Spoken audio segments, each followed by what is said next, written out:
Now, folks, I want to talk to you about something that happened in the last few hours that I think most Americans have not fully absorbed yet.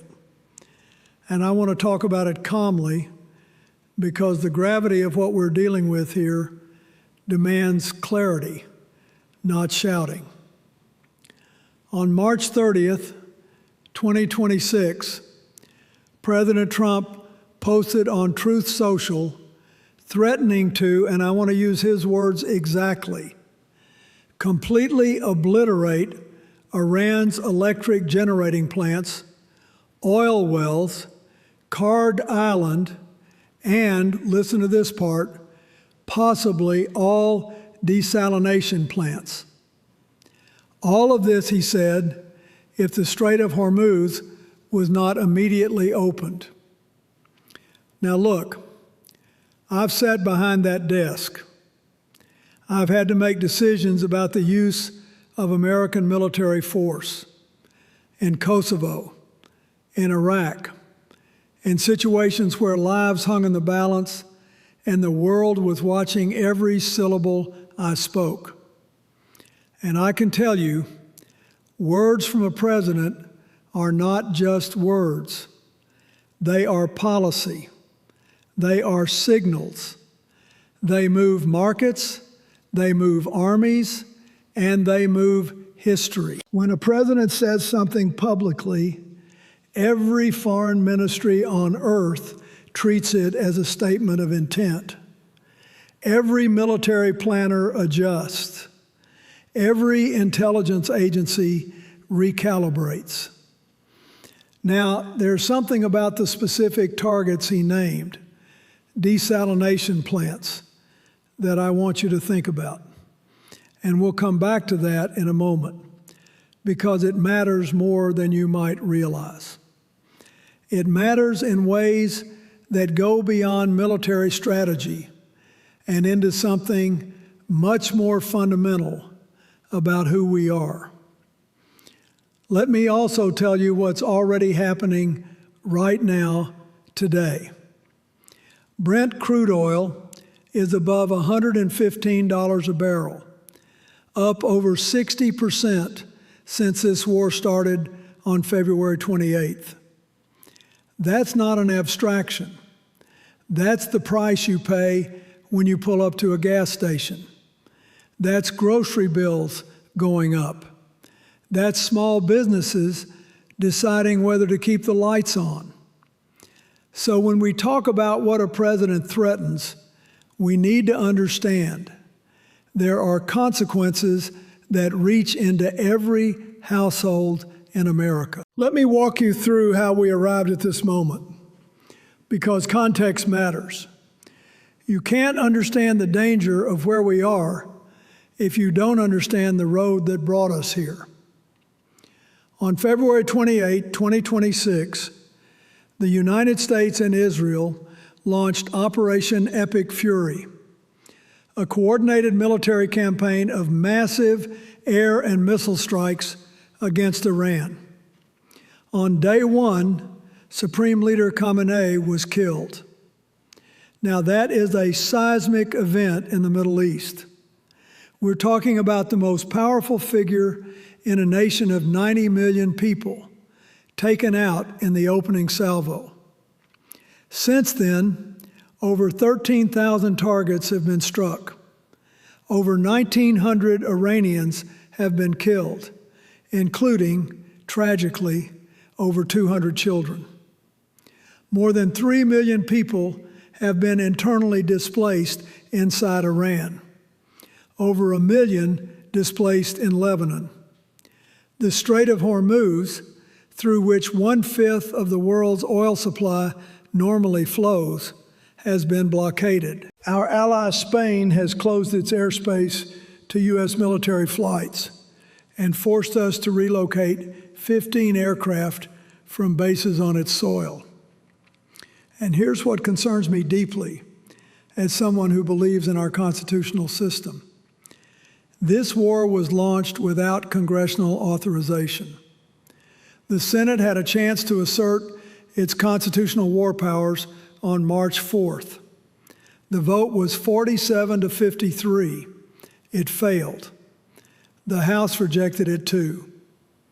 The founders gave the power to declare war to Congress for a reason, not because they didn't trust the commander-in-chief, but because they knew that a decision of this magnitude should never belong to one person alone. That's not a partisan observation. That's the architecture of our democracy. And this is where things start to get really complicated, because what started as strikes on nuclear sites has turned into something very different. The war aims have shifted from nuclear containment to regime change to reopening Hormuz to, as of today, the president saying his favorite thing would be to take Iran's oil. That is not strategic clarity. That is strategic drift. And in a war zone, drift gets people killed. Now, let me be very precise about what was actually said, because precision matters when we're talking about the potential destruction of a nation's civilian infrastructure.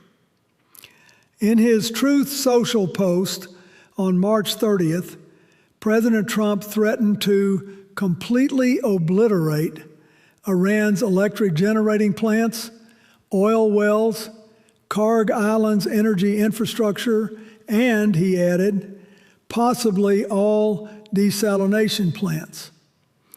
Now, let me tell you what each of those means in human terms. Power plants. 90 million Iranians depend on electricity, not for comfort, but for survival. Hospitals, ventilators, dialysis machines, water pumping stations, sewage treatment. When you destroy a power grid, you don't just turn off the lights. You shut down the systems that keep people alive. Oil wells. That's Iran's entire economic lifeline. You destroy those, you're not just punishing a regime. You are condemning a population to decades of economic devastation. People who had nothing to do with this war. Kharg Island. It handles 90% of Iran's crude oil exports. On March 13th, the U.S. struck military targets on that island, but deliberately spared the energy infrastructure. Now the president is threatening to destroy the very thing he previously chose to protect. That should tell you something about the escalation pattern we're in. And then there's desalination plants. And here's where I want you to pause with me for a moment. Desalination plants provide drinking water. You destroy a desalination plant, you are not targeting a military. You are targeting thirst. You are targeting survival. Amnesty International has already declared that threatening Iran's power plants constitutes a threat to commit war crimes. And now we're talking about water. And in his Financial Times interview the same day, Trump said, "My favorite thing is to take the oil in Iran, but some stupid people back in the U.S. say, 'Why are you doing that?' But they're stupid people." Now, in my experience, when a president calls the people questioning his war aims stupid, that tells you something about how seriously he's taking democratic accountability. In a democracy, the citizens who ask why are not stupid. They are doing their job. Iran has responded by warning it would retaliate by striking desalination plants and energy infrastructure across the Gulf. Saudi Arabia, UAE, Bahrain, Kuwait. An Iranian strike already damaged a power and desalination plant in Kuwait today, killing a worker. So the escalation spiral is not theoretical. It's happening. Let me tell you something about leadership in a crisis, because I've been there. I ordered military strikes in Kosovo. I dealt with Saddam Hussein. I stood at the edge of decisions involving North Korea's nuclear program. And I learned something that I carry with me to this day. Tough talk has its place, but a president must always know the difference between strategic pressure with a clear objective and reckless escalation that backs your own country into a corner. Look at the pattern here. On March 22nd, President Trump issued a 48-hour ultimatum: destroy Iran's power plants if the Strait of Hormuz isn't reopened. Then the deadline came and went, and he extended it. Then he paused strikes for 5 days, then extended again for 10 days. And now on March 30th, instead of following through on the original threat or pulling back to diplomacy, he's expanded the target list, adding oil wells, the full energy infrastructure of Kharg Island, and desalination plants. When you threaten and then pull back, and threaten bigger and then pull back, you are not projecting strength. You are creating uncertainty. And uncertainty in a war zone costs lives. And let me address the social media dimension of this. A president who announces war aims, ultimatums, and what may constitute threats of war crimes on a social media platform is not conducting foreign policy. He's performing. And in a conflict where over 1,900 people have already died, performance is not what the world needs. I've said publicly that a president cannot declare war ultimatums through social media posts. I believe that more strongly today than ever. Here's the credibility problem. Trump says serious discussions are happening with a new, more reasonable regime in Iran. Iran's foreign ministry says there are no direct talks. Pakistan is acting as intermediary. Trump claims Iran agreed to let 20 oil tankers through the strait. This has not been independently confirmed. When the president says one thing and the other side says the opposite, and there's no way to verify who's telling the truth, we've got a credibility crisis. And credibility is the most important currency a wartime president has. The war aims keep shifting from nuclear sites to regime change, to reopening Hormuz, to taking the oil. A war with moving goalposts is not a strategy. It's a gamble.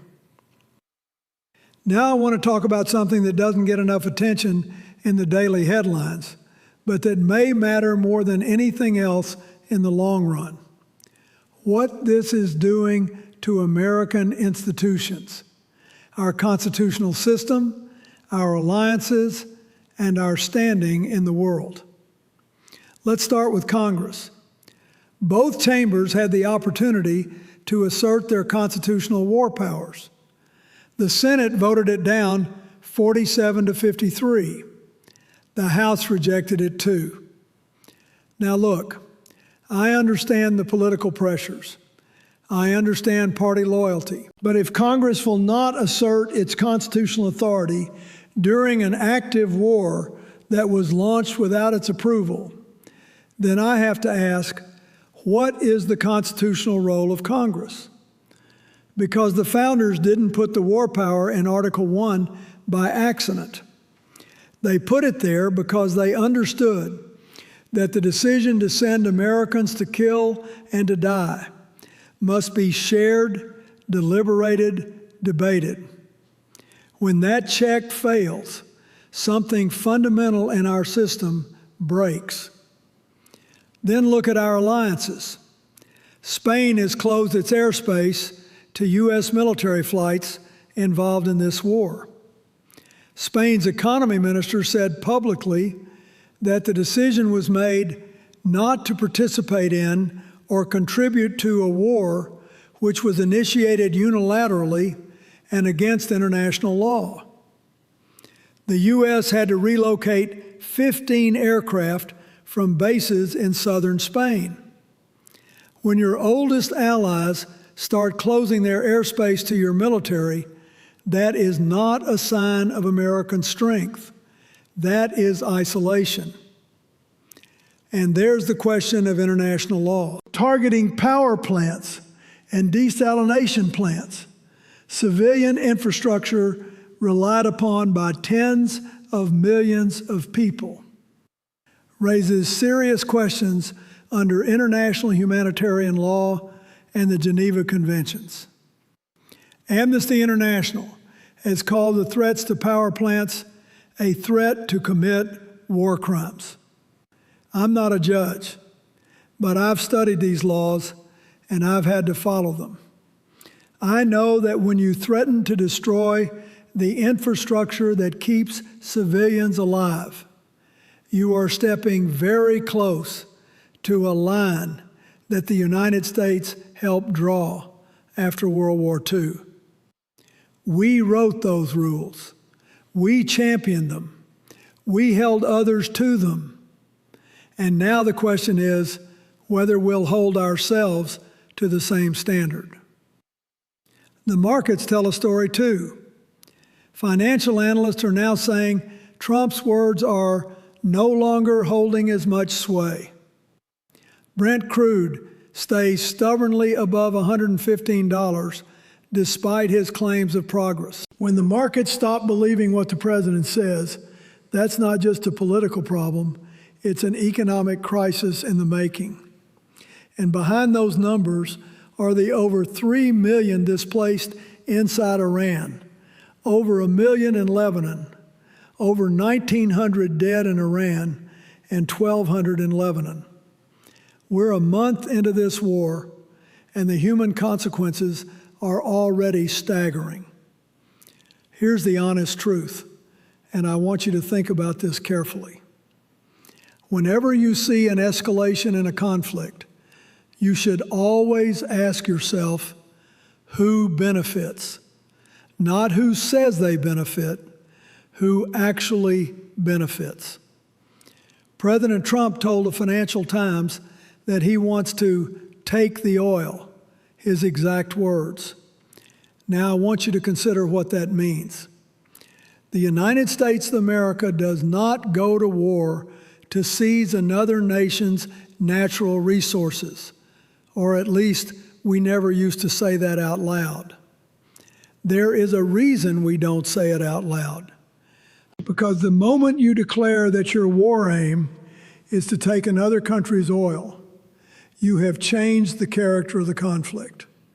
You've told the world this isn't about security, it's about acquisition. And every country watching, friend and adversary alike, recalculates what an American military commitment really means. I've said publicly, and it was reported last year, that Prime Minister Netanyahu has long wanted to fight Iran, in part because a wartime footing serves his political survival. I stand by that analysis. Escalation serves certain political interests on multiple sides, but it does not serve the American people who are watching gas prices climb towards $6 a gallon in parts of this country, who are facing the prospect of inflation hitting nearly 8% if oil stays above $150, and who are being told that asking, "Why are we doing this?" makes them stupid. There's a painful irony at the center of all this. This war was launched partly to neutralize Iran's threat and stabilize the region. But 1 month in, the Strait of Hormuz is blocked. Oil prices are at crisis levels. Iran is retaliating across the entire Gulf, hitting targets in Saudi Arabia, Bahrain, Dubai, and now Kuwait. The very instability this war was supposed to prevent has been produced by the war itself. That's not success. That's a strategic backfire. And calling dissenters stupid people is not just rude, it's a strategy. It's a way to foreclose debate, to make people afraid to ask the questions that need asking. In a democracy, the people who ask, "Why are we doing this?" aren't stupid, they're citizens. And they deserve an answer that's better than an insult. Every American soldier deployed in the Middle East right now deserves better than that. Every family waiting at home deserves better than that.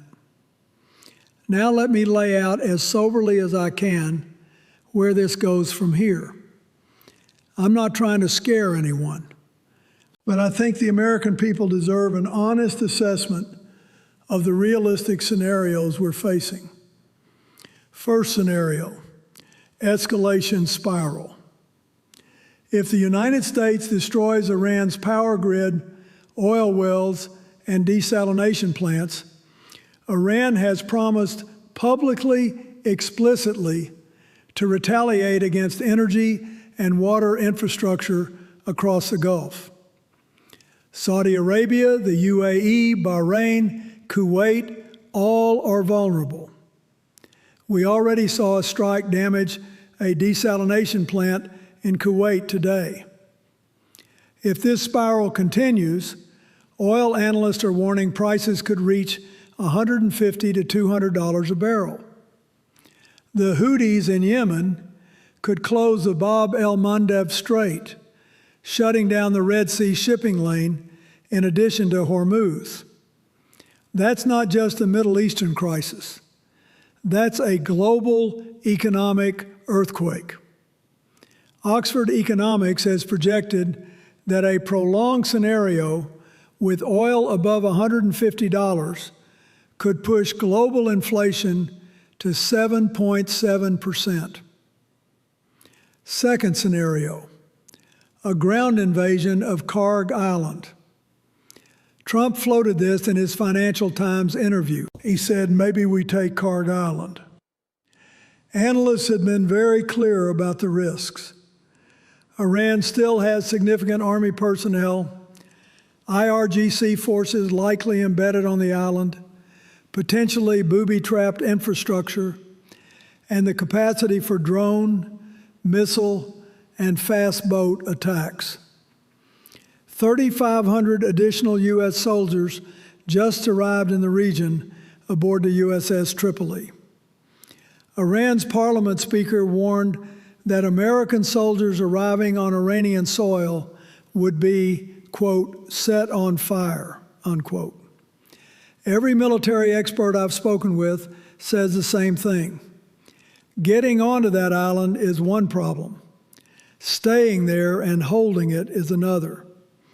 And American casualties would create a political firestorm at home. Third scenario, a deal. Trump says talks through Pakistan are progressing, but Iran denies direct negotiations. Iran's foreign ministry calls the American 15-point plan excessive and unreasonable. A deal would be wonderful. I hope for it every day. But a deal requires two parties who trust each other enough to make and keep commitments. Right now, there is no trust, and trust doesn't come from social media threats.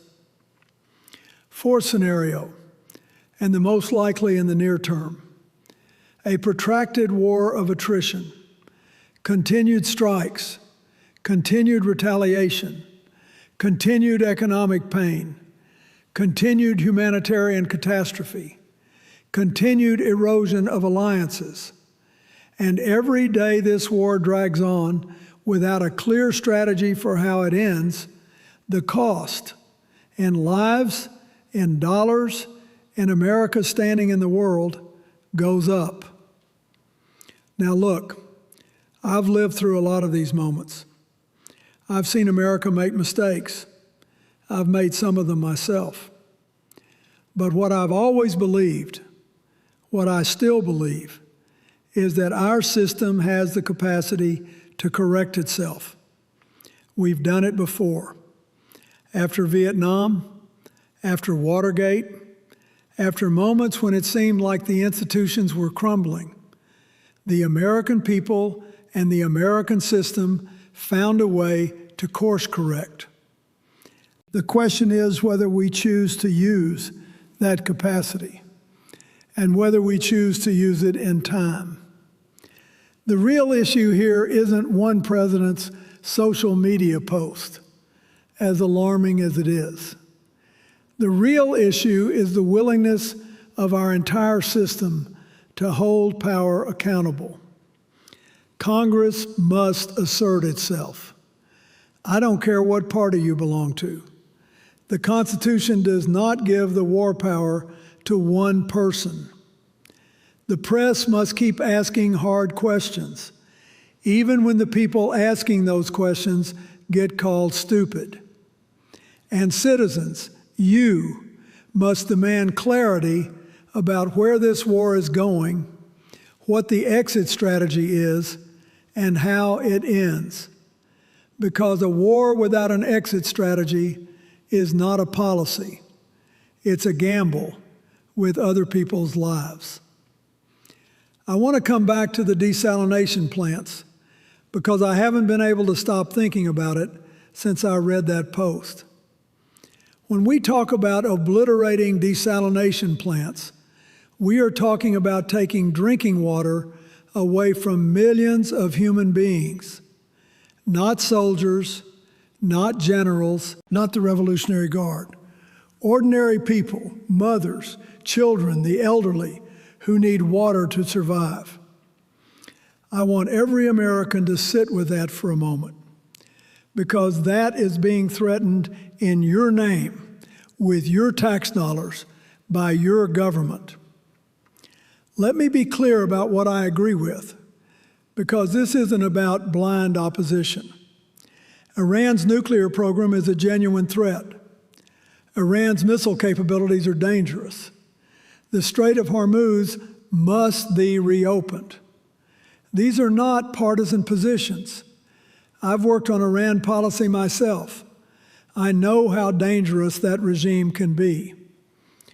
But the question has never been whether to confront Iran. The question is how you do it, with what strategy, with what allies, with what accountability, and with what limits. Those limits are what separate a great power from a reckless one. I still believe in this country. I still believe we're better than governing by social media ultimatum. I still believe that the American people, when they have the facts, when they can see clearly, when they're treated with respect instead of contempt, will choose wisely. But they need the facts. And they need leaders who respect them enough to give them the truth, even when the truth is complicated, even when it's uncomfortable. That's all I've ever asked for, and it's what I'm asking for tonight.